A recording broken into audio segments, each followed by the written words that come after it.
Welcome to At Issue. Thank you so much for joining us for this, the 25th season of this program, and this is the initial offering during our 25th season. So thank you so much. For those of you who have seen all 25 years, thank you again. I want to tell you that the drought has impacted all of Illinois in one way or another. In fact, it's impacted more than just Illinois. To give you an example, the U.S. Drought Monitor estimates that those areas of the lower 48 states that are either moderately to exceptional dryness covers 68% of the lower 48 states. If you want to expand that range to include abnormally dry all the way up to extreme drought, it's 78.5% of the lower 48 states are in some form of drought condition. Further, you know that when the National Geographic, the September issue of National Geographic, puts on its front cover, "What's up with the weather?" you know that we have serious weather problems in all of the United States of America. And we're going to be talking about that on our program. We're going to focus on agriculture and the impact that the drought and the heat has had on agriculture. And to do that, we have invited a farmer down from Bureau County. We thank Rob Sharkey for joining us. Yep. Rob is not only a grain farmer just north of Bradford, yes, but also the former president of the Bureau County Farm Bureau. So thank you for joining us. You bet. Rick Whitaker here. Dr. Whitaker is a professor of agribusiness at Illinois State University, and we thank you for coming over from Normal. Happy to be here. And finally joining us, and you came the shortest distance, one block. He came all of one block. Water Street Solutions is a relatively new company in terms of being here on the riverfront in Peoria, but you are the senior market advisor, Sam Hudson from Water Street Solutions. Sam, thank you for joining us. Thanks for having me. So I gave some numbers, I talked about the magazine, but let's put it in reality terms. Dr. Whitaker, how bad is the drought? Well, it certainly is bad. When it comes to grain, corn and soybean yields are probably going to be, well, corn yields in many cases will be only half or even less of what they were a year ago. Bean yields not quite as affected by the drought as corn has been. Beans are a pretty hardy plant. They are a little later in maturing, and so they've been able to benefit a little bit from the recent rains that we've had, but certainly it's going to have a big impact on grain producers. Because we have a farmer who farms about 1,500 acres, why don't you tell us how bad the drought is? It is definitely bad. My family has farmed since 1854 in the area, and I'm sure there has been worse droughts since then, but you know, going back to my father, it has not remembered a drought that's been this bad. You know, relatively younger farmer in comparison, have never seen a drought this bad. Just real thankful that we have got the technology and the improved genetics that we're able to make a crop, because if this were back in '88 or later, I'm not sure we would have anything to harvest. What kind of yields are you seeing compared to previous yields on your farm? So far, we've just begun harvest here, but what we've been into has been about half of what we were last year. So number of bushels per acre is? About 100. 100 is 100 what you're bushel doing? per acre on ground that historically should be doing over 200 bushel an acre. We're going to talk about a variety of approaches to how farmers deal with these kinds of things, and they don't come very often. Dr. Whitaker, when was the last time we had drought of this proportion? Well, I think, again, 1988 is what we're kind of going back and taking a look at. I think there are folks out there that say it was even worse this year than it was in '88, and then from there you go back to 1956 when we had another very severe drought. So, you know, it's something that doesn't happen every year, obviously, thank goodness, but this year is just one of those years that every once in a while just comes up, and we have to deal with it. So Water Street Solutions, before we get into a topic of, we're going to talk about crop insurance and things of that nature, but a thumbnail sketch, what is Water Street Solutions? Well, it's really a risk management company, and that entails you know, the insurance side of it that you mentioned, the marketing side of it, and then the financial piece. And the company really works to bring all those pieces together, because you can't just stand on one of those alone. And I think if any year proves that, it's this year. You know, a lot of people are going to be living off their insurance checks if they did in fact take crop insurance. The number one, you know, variable as far as being, you know, productive and profitable in a farming operation is production. So that number one thing, you know, the farmers do have that down pretty good. The technology, as you mentioned earlier, Rob, is definitely come leaps and bounds in the past few years. But ultimately, you still have these decisions to make on a year-by-year basis. And getting back to that crop insurance that is going to be so pivotal this year, there's not too many industries that you can lock in up to 85% of your revenue on a year-by-year basis at the beginning of every year. Once again, a brief description of what crop insurance is. We know what house insurance is. We know how that works. Crop insurance, you said up to 85%. What's the range? Well, every year in the spring, there's a base price that's set called the spring base price, and that's basically the average price of the new crop futures, which would be taken off a December new crop contract in the month of February. That average price is then multiplied by a grower's average production history.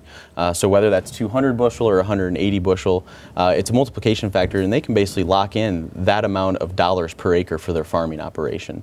This also gives them the ability to guarantee themselves a certain amount of production so that they can, effectively forward sell bushels, even before the crop may be planted or is harvested throughout the year. So it gives them the ability to do that instead of just waiting till the end of the year to see what they have before they take it to market. Before we find out what Rob did with crop insurance, forward sell. For those who aren't agriculturally oriented, forward sell means futures? Absolutely. Yep. You would go out and price your commodity on the futures market. That price may be based off of a December contract, but if it's April or May or June when you're looking at planting your crop, you don't know where the price is going to be because this year proves it. We don't know what the weather is going to do. This year we came into the year planting a record amount of acres. The weather was perfect up until about the middle of June or the end of June, and we were staring the biggest crop we've ever had in the face, and things just turned around on a dime because the rain shut off. So if Rob went out and promised 150 bushels per acre or whatever that amount would be to a particular buyer and couldn't deliver, he's in trouble. Yeah, and that's where the crop insurance can help pick up that payment. If you don't have the bushels to deliver on, you'll get a check at the end of the year based on the fall price, and then can write a check to the elevator or what have you. Okay, the question to you, Rob, is the number one, do you have crop insurance, and at what level? I do have crop insurance, and we are at the 85% level. Maximum. Yeah, and that's because I enjoy sleeping at night, and to do that, I need as much insurance as I can. Even on a good year, like last year, we went through a little bit of a dry spell. Didn't end up hurting the crop, but I remember, having that crop insurance bought every year, it takes so much stress off. So we've never collected on it before. I imagine this will be the first year. I'm very glad we have it. Let's talk a little bit about what the drought means to the future. We know what has happened this past summer. Let's take a look next year. What's the number one thing we need to be concerned about? I don't care whether that's about farmers or about consumers. Well, I think from a consumer's point of view, I think that we all realize we're going to be paying higher prices for food in the upcoming year. This is especially going to be true for livestock products, the meat, the eggs, the milk that we buy. Higher grain prices, livestock producers are in a real pinch when it comes to profitability. To reduce some of their costs, they reduce their herd size. That means less hogs, less cattle, less chickens next year compared to where we are now. So we're looking certainly at higher meat prices. We may see some marginal increases in some of the other agricultural products that we purchase, bread, breakfast cereal. It's going to be very, very modest though, but we're going to see it primarily in the livestock area. Another arena we might have to worry about? Absolutely. As far as food is concerned? Well, in terms of, it's not just food, but farmers have to worry about certain things too. You want to put, I assume you want to put ammonia down this fall. Yes.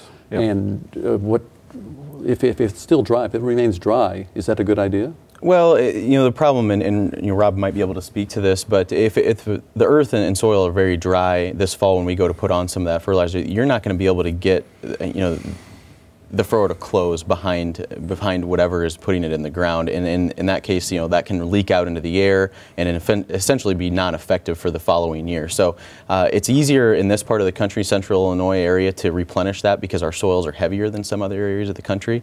So with a few fall showers, I think you'll be able to solve a lot of those problems, but it's definitely that I think is going to be on people's minds here. Right now at the forefront is getting the crop out first, whatever is out there, and then tackle that afterwards.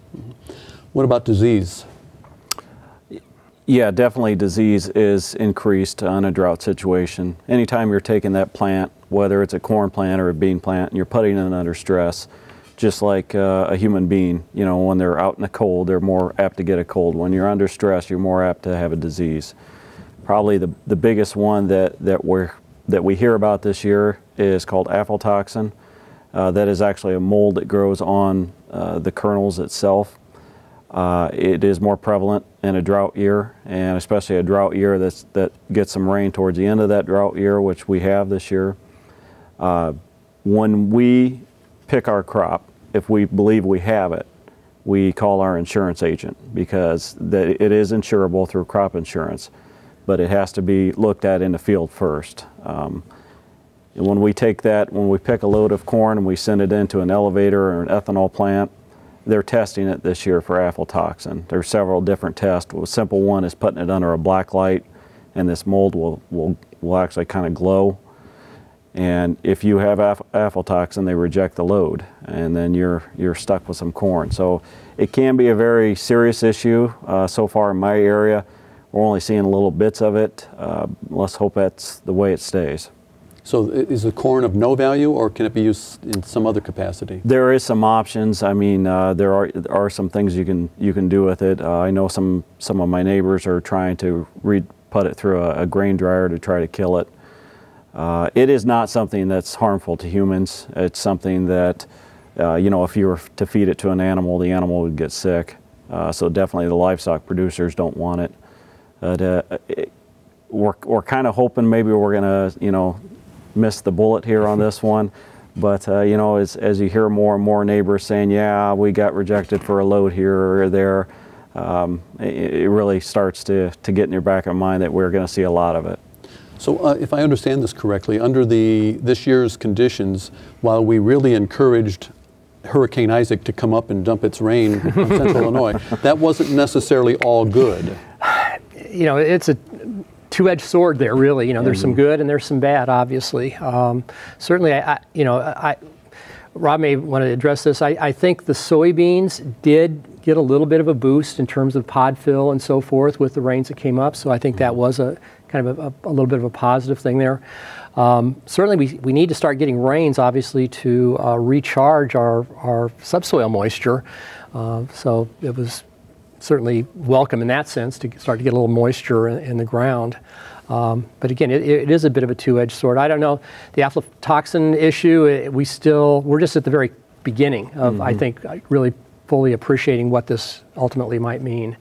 And apparently the situation is that even if it goes through an ethanol facility, the DDGs actually carry on through into the distilled dry grain and again become worthless as far as livestock feed. And it not only carries through, it actually through that process, it is actually amplified into the DDGs, and you cannot feed that to certain animals. So, and one of the big problems that's going to happen this year is that this drought was so widespread.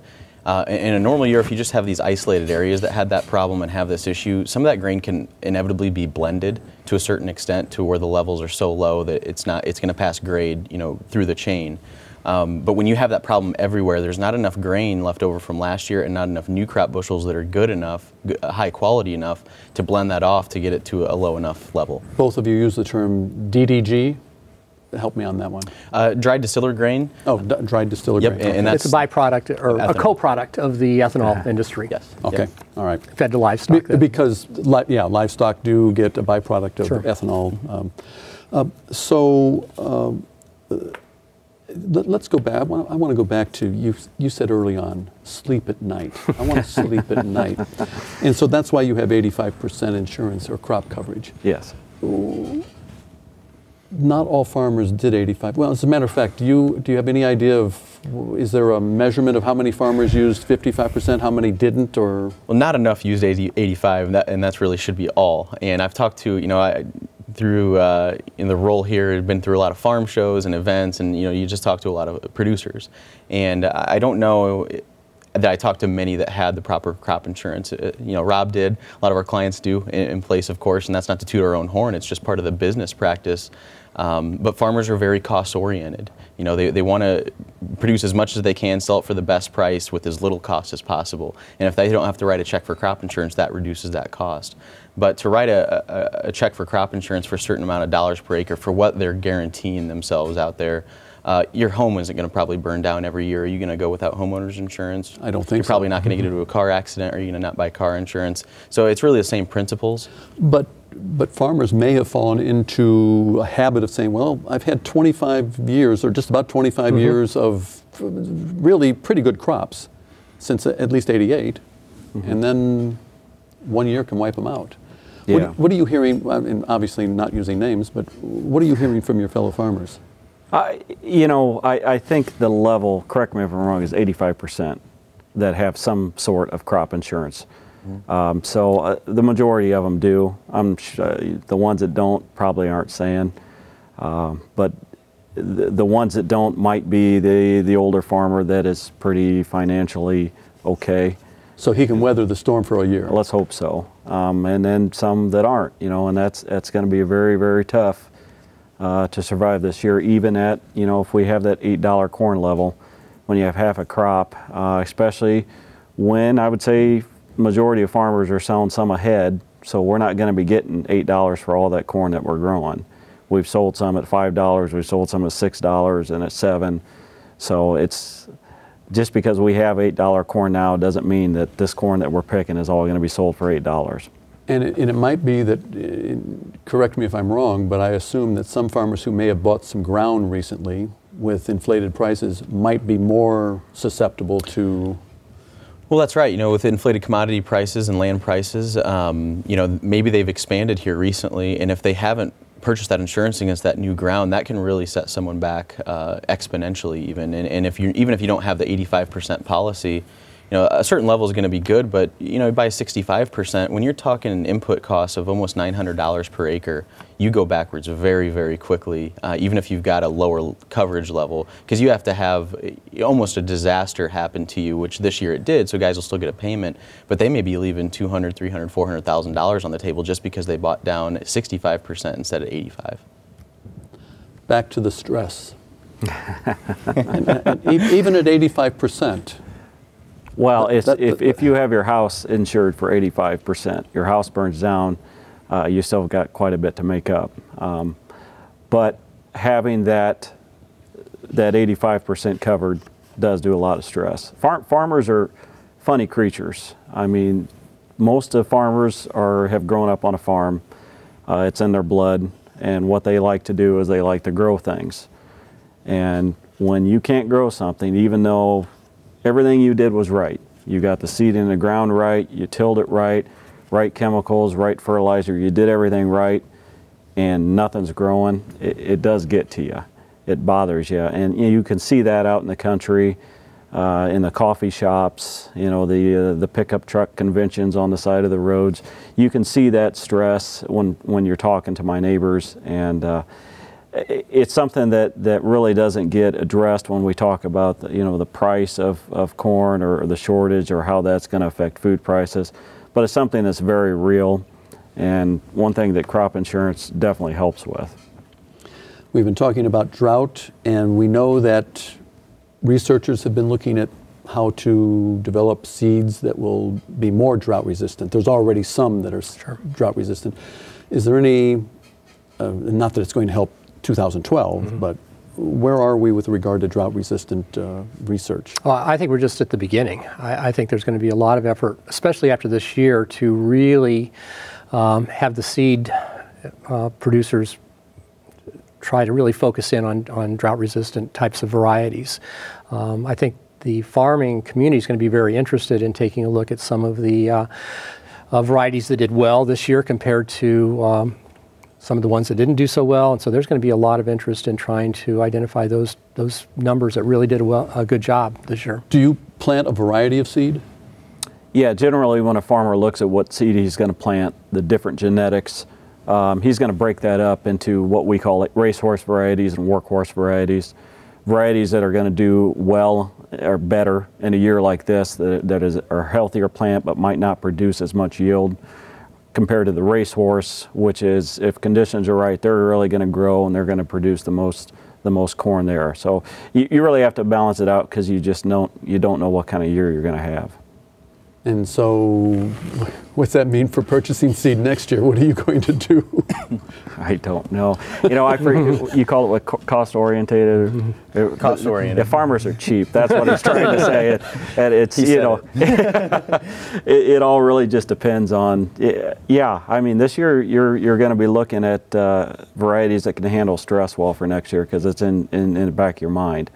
So it'll be interesting to see which your seed salesman's going to tell you about that pretty clearly, I think, this year. They're going to be out there really promoting those numbers that did well this year, I think. So, have you talked to your seed salesman? Oh, they come talk to you. No, okay. I'm not a farmer. So. Yeah. And what's he telling you in terms of how much it's going to cost? You know, they're talking increases of 3 to 5%, and the companies that have come out with prices, and not all of them have yet. But you know, they're quick to tell you, and they are right, that, you know, even though this one variety did horrible this year, you know, in the last 2 years it's been your best corn you've grown. So you really just have to spread your risk. As the senior market advisor from Water Street Solutions to farmers, you talk to farmers on a regular basis. What are you going to tell them for next year? Well, and I don't know if you're referring to selling or anything, but really, just if Rob came to you and said, "Hey, I got beat up this year. What are your general suggestions?" Ultimately, it comes down to making decisions based on the facts, based on your operation. So, you know, when Water Street Solutions comes to a client, you know, we're not going to put them in the same recommendation, same basket as their neighbor, because they have different situations altogether. You know, the situation he spoke to with the seed is, are guys going to plant more drought-resistant corn next year just because it didn't rain this year? Well, you're making a decision on next year based on what happened this year. What happens if it's really wet next year? We have no idea. So we want to be making those decisions for a rational reason. And I think you can compare that from the marketing standpoint this year. I mentioned early in the year we had a perfect crop, which leads us to believe that you probably see lower prices in the fall. Now, when it didn't rain, that all changed. So is a grower going to be very reluctant now to sell good prices for next year because, oh, I got burned last year, I'm not going to do that again, right? Well, that becomes Murphy's Law at that point. And you don't want to be in that basket with the masses. So you got to be making the decisions based on the facts, and that's really what it comes down to, whether it's insurance, marketing. And we don't know yet what the soil moisture level will be next spring when Rob goes to plant, because it depends on rain this fall, sure, snow. Sure. So you buy seed when? December? Yeah, I mean, you can buy it now. You can buy it the day before your plant. We try to buy ours probably in that October, November range, because we're getting early order discounts and things along those lines. Plus, we want to lock in the varieties we want too. So you're looking quite a ways ahead. So he doesn't know what the soil, the moisture level in the soil will be next year when he buys seed. Sure, absolutely. And that's flipping the coin. It's a gamble. I mean, farmers are the biggest speculators in the world, really. Yeah. You know, they put the seed in the ground and hope that it rains and doesn't frost too early, and so. So do you advise in this regard? As far as what's planned? When he's ordering seed in November, what should he order? Do you advise in that realm, or is that? We're not in that realm yet. Okay. You know, we're not on the I mentioned the four, you know, main areas of profitability for a farmer at the beginning of the show, and we're not into that production aspect yet. We will be at some point. We'll have an agronomic division where we can help out with that. We do give some tips and guidance and advice. You know, our company was built.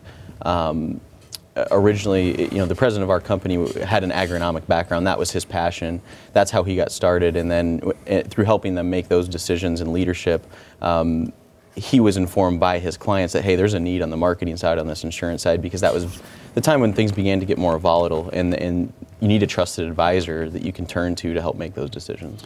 We had talked about ethanol earlier, but there is the federal government requires a certain amount of corn to go to ethanol production. Is that correct? A certain amount of ethanol to be produced. To be produced. Yes.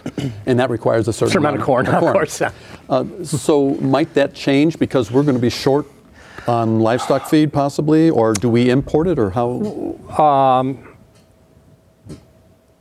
as far as the government, you know, there's certain interest out there that would like to see a relaxation of the mandate, the amount of ethanol we have to produce to free up some corn. But it's a political issue more than it really is even an economic issue, I think. And right now, it appears to me that the political winds are kind of blowing against the livestock interest a little bit. I think there's going to be a huge reluctance for the EPA to relax the standards, at least in the short run. And with that, we have concluded the conversation, our first program of the season, our 25th season of At Issue. Let me say thank you to Rob Sharkey, who is a Bureau County farmer. Also thank you to Rick Whitaker, Professor of Agribusiness at Illinois State University, and to Sam Hudson, Senior Market Advisor over at Water Street Solutions. Thank you for walking the entire block to our studios. And we'll be back next week with another edition of At Issue. This time we'll be talking about the Department of Natural Resources with the Director of the Department, Mark Miller. Join us then for another edition of At Issue.